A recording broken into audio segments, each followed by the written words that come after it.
Kalau antum sedang dibimbing oleh Allah menuju kedudukan yang tinggi, maka sadarlah teman-teman, saat yang bersamaan antum tidak akan sunyi dari rintangan-rintangan sekitaran. Catat itu baik-baik. Anda kedudukan biasa, naik luar biasa, maka hambatannya itu akan semakin meningkat, tidak sama dengan sebelumnya. Anda orang kecil, diuji dengan ujian kecil. Anda orang menengah, diuji dengan ujian menengah. Anda kedudukan yang tinggi, maka akan diuji dengan kedudukan yang lebih tinggi lagi. Maaf, Allah tidak akan menguji dedaunan dengan angin yang menerpa akar. Pasti berbeda. Karena angin ketika kedudukan semakin tinggi, maka angin semakin kencang akan menerjangnya. Yuk kita turunkan, jenis ujiannya bisa 3. Perhatikan baik-baik, sini. Kedudukan bersanding dengan ujian. Kalau rumus fisikanya, F berbanding lurus dengan P. Gaya berbanding lurus dengan tekanan. Jadi kalau antum misalnya, rumus asalnya F1 sama dengan F2. Gaya gerak sama dengan gaya torong. Kalau dikembangkan ke sini, tenaga kecil begini, maka yang bunyi kecil. Kalau besar, semakin besar lagi. Nah, memahami rumus ini, F sama dengan P. F berbanding lurus dengan tekanan. Ada gaya tekanan juga yang cukup kuat. Ketika antum pukul kencang, suara kencang. Tapi ini lebih sakit kan? Tekanannya lebih kuat. Itu agak berbeda. Itu dalam persepsi positif. Dalam persepsi negatif juga bisa. Gaya berbanding lurus dengan tekanan. Semakin orang banyak gaya, semakin tertekan hidupnya. Ya? Tanya. Sekarang lihat sini. Rumus ini kalau kita turunkan lewat ayat, am hasibtum an tadkhulul jannata. Apakah anda akan duga begitu mudah masuk surga? Walamma yatikum matalul ladzina khalau min qablikum. Sementara Allah belum menguji anda seperti orang dulu yang dijamin surga mendapati ujian. Apa jenis ujiannya? Ini manhaj hidup kita dan kita berhenti di sini. Maaf, saya mungkin hanya 5 ayat dulu untuk hari ini ya. Massathumul ba'sa. Ujian pertama disebut dengan ba'sun. Jamaknya ba'sa. Ba'sa. Ini masih ringan. Misal, jarang ke masjid, sekarang mulai ke masjid. Begitu antum ke masjid, Allah kasih ujian. Sesuai dengan kadar niat antum. Kasih hujan gerimis. Ke masjid gak? Itu ba'sun. Begitu antum ke masjid, orang Arab katakan, nazil matar. Turun hujan. La ba's, la ba'sa, la ba'sa. Gak ada masalah. La ba'sa. Tidak ada masalah. Serap ke dalam bahasa Indonesia, lewat. Labas. Labas, lewat. Ringan. Berarti, kalau antum diuji dengan yang ringan, maka antum kadarnya masih ringan, akan dinaikkan kepada yang menengah. Akan yang menengah. Hati-hati betul. Kalau antum belum lulus yang di sini, maka antum akan terus sampai di sini, sampai lulus di sini. Sampai lulus. Antum mau berangkat ke masjid gerimis bisa. Tiba-tiba nggak jadi di rumah. Istri antum mengatakan, "Pak, kok nggak ke masjid? Hujan mah, kan cuman gerimis, takut teriak, Masya Allah." Padahal antum misalnya belum kuat untuk berangkat, maka antum akan terus diuji di sini. Lihat rumusnya, Quran surah kedua ayat 286. La yukallifullahu nafsan illa. Allah tidak akan pernah menguji seorang hamba di luar kadar kemampuannya. Jadi kalau antum masih ujian yang ringan, antum diberikan yang ringan.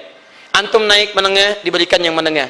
Antum naik lagi level tinggi, diberikan ujian yang berat. Menengahnya disebut dengan darrun. Waddarra, dari ba'sun jadi darrun. Jama'nya darra. Sudah menyakiti fisik. Kena fisik. Sudah melukai. Hujannya makin deras. Ya. Kalau dalam kehidupan, yang ini mungkin celaan biasa. Duh, sudah berubah ya. Masya Allah. Sekarang jilbabnya sudah panjang. Masya Allah. Duh, semakin panjang ya. Nyaingin Batman ya. Masya Allah. Udah banyak. Begitu sudah mulai pakai cadar, ninja. Oh, Masya Allah. Dorra, sudah nggak enak ke fisik. Dorrun. Dorrun. Lihat rumusnya ya, lihat rumusnya baik-baik. Ini lebih menenangkan pada jiwa. Ketika anda dalam level-level seperti ini artinya Allah sedang menaikkan iman anda dalam level yang lebih tinggi lagi. Jadi ketika ada celaan menghunjam dalam lisan seseorang, sudah mulai menyakiti, itu sebetulnya pengakuan dari Allah lewat lisan orang itu, bahwa anda sedang diangkat keimanan pada tingkat yang lebih tinggi. Ada yang mengatakan, kamu kenapa sih pakai jilbab begitu? Yang biasa aja kali. Mah, yang iman biasa sudah banyak. Saya ingin menampilkan keimanan yang luar biasa. Supaya dengan iman itu saya lebih mendoakan mama. Saya menampakkan amalan-amalan. Mudah-mudahan pahalanya bisa buat mama. Masuk dengan bahasa yang baik. Masya Allah. Jadi kalau antum bisa melawan hal-hal demikian dengan bahasa yang indah, itu nyaman kepada jiwa. Kadang-kadang ada kalimat-kalimat yang tidak perlu pakai dalil, teman-teman sekalian.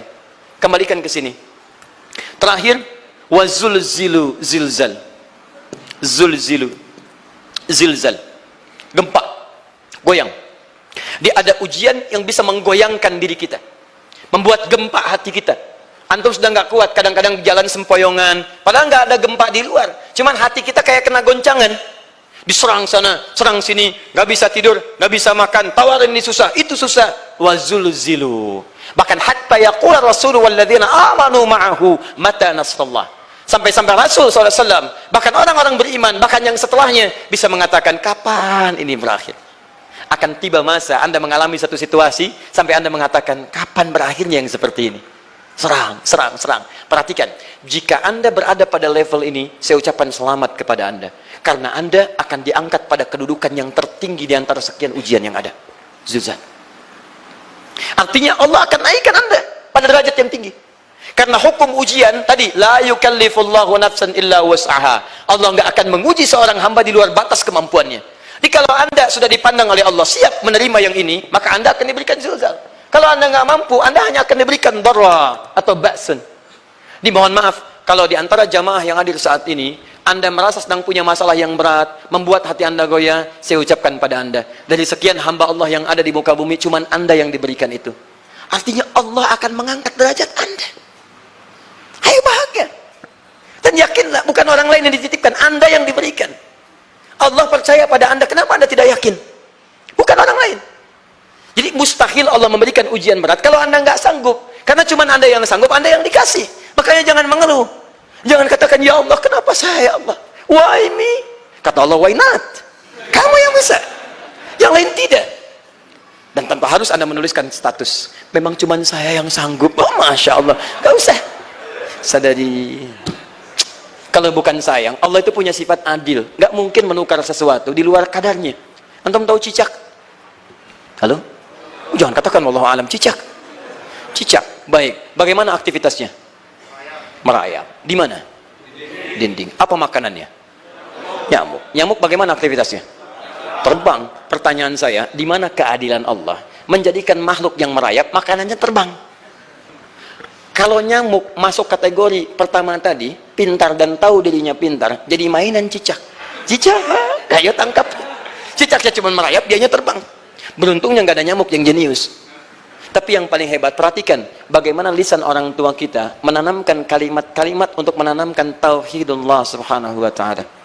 Cicak diam merayap. Perhatikan, yang Allah tuntut pada cicak, merayap kamu.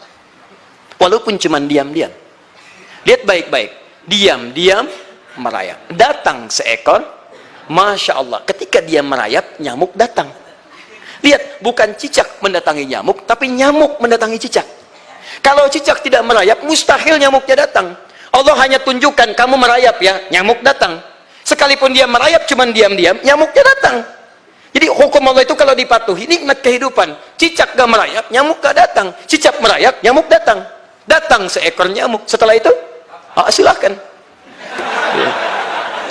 Jadi kalau kita teman-teman ikuti hukum Allah, mau berat, alhamdulillah. Mau ringan, alhamdulillah. Ya mau sedang, alhamdulillah. Begitu diangkat, artinya ada pengakuan dari Allah, iman kita akan diangkat.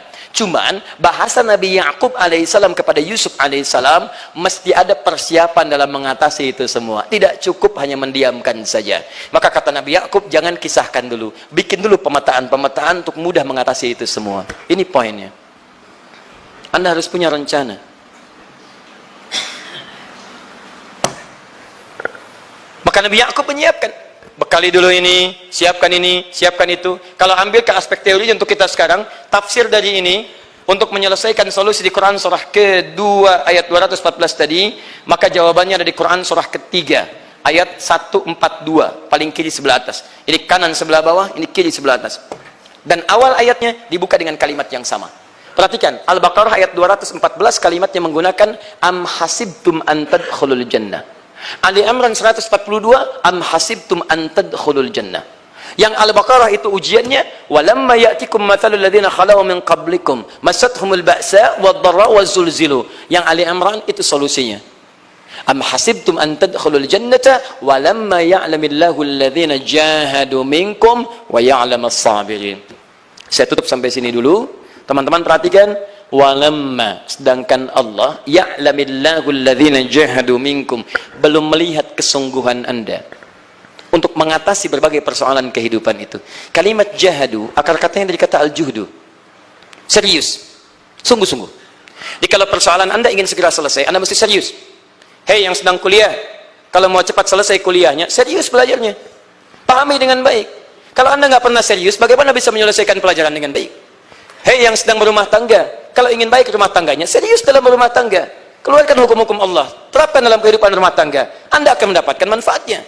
Hei yang sedang berbisnis, serius dengan pekerjaan, karena hanya orang serius yang bisa menghasilkan kekayaan-kekayaan yang terbaik. Serius dalam ibadah, karena ibadah melahirkan keberkahan dengan kekayaan yang Anda dapatkan dari titipan Allah Subhanahu wa taala. Ayo serius. Al-juhdu dibagi 3 bagian. 1, serius dalam merencanakan, disebut ijtihad namanya. Bikin rencana. Misal, maaf, tadi dalam keluarga, kalau diambil kedudukan Yusuf alaihissalam, antum tempatkan itu pada porsi pertama sebagai target. Misal, Yusuf diberikan kedudukan oleh Allah. Bagaimana anak saya punya kedudukan walaupun tidak sama dengan Yusuf alaihissalam? Cari, rencanakan, buat pemetaan. Di masa depan anak saya mesti punya kedudukan. Apa? Kalau dalam kedokteran, kedudukan dokter yang terbaik. Kalau dalam bisnis, pengusaha yang terbaik. Misal, kalau dalam pemerintahan, jangan tanggung-tanggung, jadi presiden, jadi itu. Anda turunkan kemudian pendidikannya dari situ. Ijtihad direncanakan. Masuknya lewat sini, lewat sini, lewat sini, lewat sini. Seperti kemudian, maaf, Hannah dengan Imran, rahimahumullah, merencanakan hasil yang terbaik untuk Maryam, bahkan sejak dalam kandungan. Quran surah ketiga Ali Imran dari ayat 35 sampai 37, paling kiri pertengahan sampai bawah. Idz qalat imra'atu Imran rabbi inni nazartu, bahkan nazartu ma fi batni muharrara, saya bernazar anak saya yang lahir ini akan punya kedudukan dekat dengan Allah Subhanahu wa taala. Di sejak bayi direncanakan mau jadi apa. Setelah itu apa? Jihad itu kesungguhan dalam mempraktekkan, mengaktualisasikan konsep yang sudah dibuat. Jangan sampai cuma berdoa, tapi doanya tidak disandingkan dengan ikhtiar, nggak nyambung. Makanya ketika lahir, ada jihad dengan doa. Falamma wada'at saqalat rabbi inni wada'tuha untha, ayat 36-nya. Wallahu a'lamu bima wada'at wa laysa dzakaru kal untha. Lihat, wa inni sammaituha Maryam wa inni wa'idhuha bika wa dzurriyyataha minasyaitonir rajim. Doa. Setelah berdoa apa? Teruskan. Bagian akhirnya ayat 37-nya. Maaf teman-teman, tidak cukup dengan doa. Karena Maryam masih dekat dengan Allah, punya kedudukan, dia mesti dirawat oleh orang yang paling soleh. Cari Nabi Zakaria, orang soleh, mesti merawat. Tempatnya mesti netral dari keburukan, bikin mihrab. Jadi tempat dibuatkan, orang soleh merawat, doa dipanjatkan, doa berbanding lurus dengan ikhtiar. Apa yang terjadi? Ayat 37-nya. Fataqabbalaha rabbuha biqabulin hasanin wa ambataha nabatan hasana. Maka Allah Subhanahu wa taala menerima usaha orang tua ini. Doanya diterima, ikhtiarnya diterima. Jadi kalau antum mengambil ayat tadi, diterapkan dalam kehidupan, rencanakan teman-teman sekalian. Anak mau sekolah di mana? Mau jadi apa? Turunkan ke bawahnya. Oh, dia mau jadi dokter yang hafal Quran, turunkan. Pendidikannya di sini sampai paling kecilnya. Siapa gurunya yang dekat dengan Allah? Sekolahnya yang menjauhkan dari hal-hal keburukan. Sampai satpamnya soleh, security-nya soleh, koperasinya orang-orang soleh, gurunya orang-orang soleh. Hadirkan. Kalau ikhtiarnya sudah nyambung dengan doa, maka fataqabbalallah. Taqabbalaha rabbuha. Diterima Maryam, antum diterima. Jadi kadang-kadang yang nggak nyambung nih begini, doanya nggak nyambung dengan ikhtiar, itu masalahnya. Ya Allah, mohon ya Rabb, jadikan anak saya rajin sholat, hafal Al-Quran, tapi ditempatkan di sekolah yang tidak pernah mengajarkan sholat, nggak nyambung. Ditempatkan di tempat yang tidak pernah mengajarkan Quran, tidak nyambung. Nggak ada kesamaan di situ. Maka Nabi Ya'qub alaihissalam memberikan gambaran kepada anaknya, nak, kamu akan punya kedudukan begini, hati-hati, setiap ada kedudukan akan ada rintangan, kamu harus punya rencana untuk merencanakan solusi-solusi terbaik untuk itu. Kemudian yang terakhir, ini yang paling hebat, mujahadah, perjuangan melawan emosi. Karena tidak sedikit tantangan itu, maaf, yang berat itu bukan menghadapi fisiknya, tapi menghadapi diri kita sendiri. Mau ke masjid, malas, itu yang susah dihadapi dibandingkan dengan hujan. Hujan ada payung, malas mau pakai apa? Maaf, menurun, semangat turun, malas datang, kecewa datang, pesimis datang, lawan, namanya mujahadah. Gabungkan ketiganya, isi dengan sabar. Wa ya'lamas sabirin.